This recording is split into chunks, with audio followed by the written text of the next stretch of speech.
आया राखी का ये त्योहार, उस पे सावन की रिमझिम फुहार, प्रीति के धागों में बंधा होता भाई बहन का प्यार। आया राखी का ये त्योहार, उस पे सावन की रिमझिम फुहार, प्रीति के धागों में बंधा होता भाई बहन का प्यार।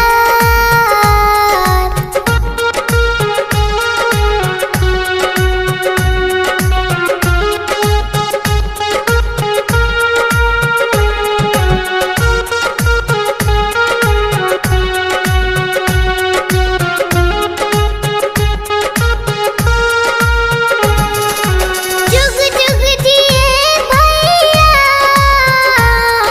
दिल से करूँ वंदन। जुग जुग जिए भैया, दिल से करूँ वंदन। जहाँ जहाँ जाए तू, तेरा हो अभिनंदन। सफलता कदम चूमे, जीवन में हो हरदम बहार, प्रीति के धागों में बंधा होता भाई बहन का प्यार। सारे जहां से सुंदर होता भाई बहन का प्यार।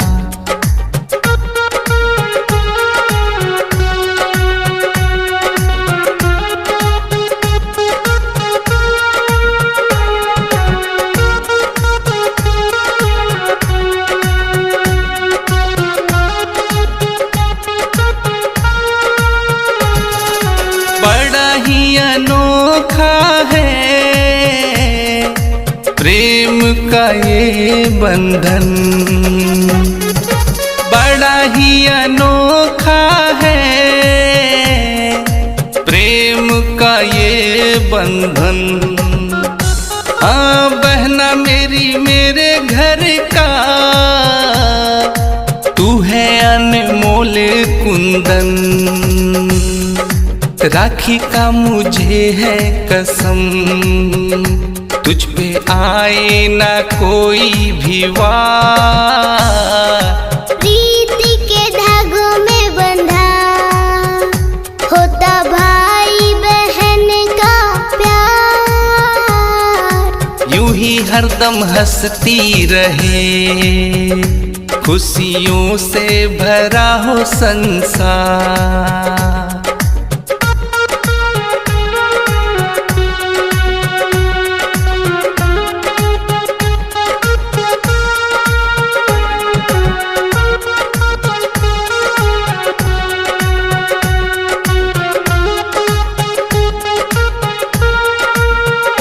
आज राखी के दिन भैया, तुझ पे बलिहारी जाऊं मैं। आज राखी के दिन भैया, तुझ पे बलिहारी जाऊं मैं। हर जन्म में तुझको ही अपना भाई पाऊं मैं। हम भूले से ना भूलेंगे वो बचपन का प्यारा दूल्हा, चमके चांद सूरज के जैसे तेरी बहना का यही उपहार। प्रीति के धागों में बंधा होता भाई बहन का प्यार।